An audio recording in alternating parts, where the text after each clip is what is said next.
Last time, I left you with the corpse of a mole at your feet. Figuratively, of course, I hope. We fought our way through the hard parts of Tucson and Onett. We've grown as a team and mentally as a warrior. And now it's part for a lesser known, we'll call it a lesser cared about boss, the Boogey tent. Now, if you're playing through the game for the first time with these videos, like I assume all of you are, then you're most likely confused about what tent you're supposed to be fighting, right? I mean, you're standing right outside of a cave, in the middle of a village, in the middle of the mountains, far away from Tucson, which is a town that has nothing even close to resembling a tent, except these. So where's this next boss, you say? Well, in short, it's far, far away. But since this is a boss series and not a playthrough, I'm going to turbocharge our way through the next few steps of the game to give some depth to our story. With that said, I'm going to need everyone to buckle in their seats, wherever you are, and hold on because we're going fast. After you leave the mole cave, heal up and head back towards Peaceful Rest Valley. As you remember, I hate it here. You'll also notice that the bridge has been repaired by the ex-cult member, so you don't have to travel as long on your way back to Tucson. Once back in town, head to the preschool, reunite Paula with her family, who was previously devastated by her disappearance. They will immediately let her leave again, this time on an adventure around the entire known world and through time itself. Ah, the 90s, when you didn't even need a permission slip to cross dimensions.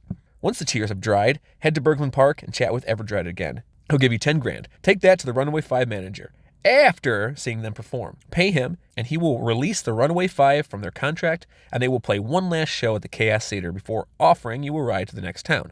The noise of their noisy band bus will drown out the warnings from the ghosts, and the entire crew now has access to Threed. Hooray! However, the celebration is cut short when a couple seconds into the town, the Runaway 5 decide that they'll drop off the characters and let them fend for themselves. No big deal, 10 grand just doesn't get you as far as it used to. From here, you explore the town.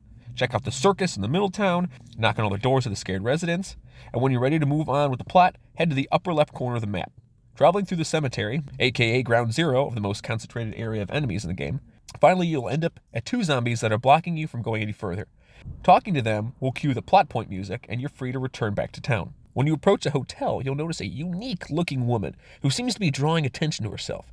You follow her because she's literally a hooker in a kid's game, and it's then that you're bamboozled into being attacked and locked up by the zombies. Our 2 characters wake up in a prison cell below the cemetery with no way of escaping, and would have totally been doomed if it wasn't for Paula and her amazing ability to telepathically communicate with people miles and miles and miles away. So, Paula's call falls upon the nerdy inventor living up north in Winters, Jeff. He is stirred awake in the middle of the night and is overwhelmed by the need to travel south. With the help of his friend and eventual lover, Tony, Jeff gets all his equipment and is helped over the fence to freedom.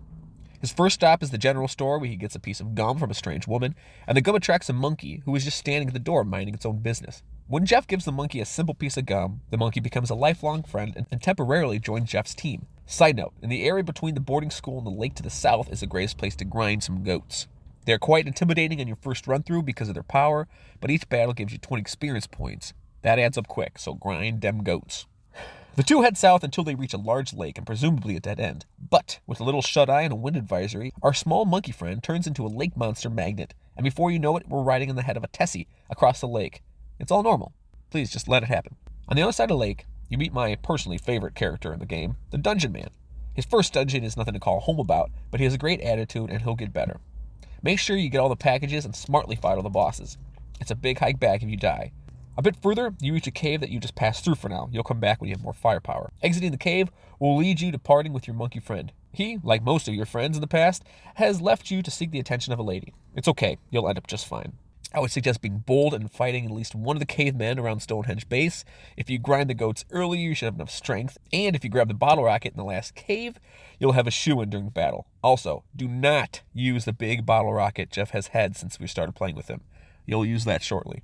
Finishing the journey south and finally reuniting with your dad, he will almost immediately ship you even further away so that he doesn't have to worry about you anymore. I'm just kidding. You know, it's a dad thing. We love you, but we just don't know how to express it all the time. Whatever. So Jeff is on his way zipping through the sky in a repurposed spaceship, and he comes crashing down hard right on top of where Ness and Paula have been captured. They exchange greetings, and Jeff uses his broken key machine that he got from the boarding school, and the 3 team up and escape and head back to town. Now, if you haven't forgotten, you are watching a video about bosses. Just a friendly reminder. Did you remember? Okay, cool. It's now that we meet our new boss. Walking around the city, your first instinct is to head to the southern portion of town. It is there you see a second circus tent that's popped up. Intriguing.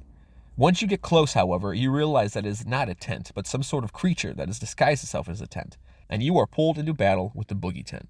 Not much is known about the Boogey tent, other than it's used to store Master Belch's favorite food, fly honey, and it appears spontaneously in Threed. Its sprite is similar to the Squatter Demon, which we will see towards the end of the game, and the theorizing part of me feels like it's some sort of connection. Perhaps a Squatter Demon, like its name suggests, is an entity that takes the place of something else. In this case, a tent, and when we see it later in the game, that might be its raw form. The form that we fight when it reveals itself. I'm not sure. Maybe that's a video for a different time. In this battle, the Boogey tent can use pale green light, which acts as a neutralizer, canceling the PSI effect on itself and all of the members of the party. It could also immobilize a party member by spitting fly honey at him or her, simply bash onto a party member for minor damage, use defense spray to boost its defense, and use PSI Flash Alpha. Boogey tent is vulnerable to PK Fire and Brain Shock. But I'm going to level with you. If you have that big bottle rocket that Jeff came with, then use that to end the battle in one hit. The Boogey tent has 579 hit points, and a big bottle rocket, which is a strength of 5 bottle rockets, just so you know, can do up to 750 damage. It can, in most cases, result in a one-hit kill. If you don't have the big bottle rocket, have Paul use Fire Alpha, and Jeff and Ness bash until it's dead. It won't be a problem. I haven't been grinding very much in this latest run-through, and it was no issue defeating it. After defeating it, the trash can containing fly honey is revealed, being the key item required to defeat Master Belch. He's coming up in a little bit. And there you go. It's the journey that was a hard part in this case. So it was nice to have a relaxed boss for a while after all that work. Next time we will have to begin our journey to stopping Master Belch. But before we run into his tunnel guard and next boss, Mini Barf. See you there. Alright guys, thanks for watching through the end of the video. Glad I can count on you to enjoy my videos. I sure enjoy making them. Click on the video on the right to get more bosses of Earthbound, and click on the left one to get another Earthbound related video. And as always, Fuzzy Pickles.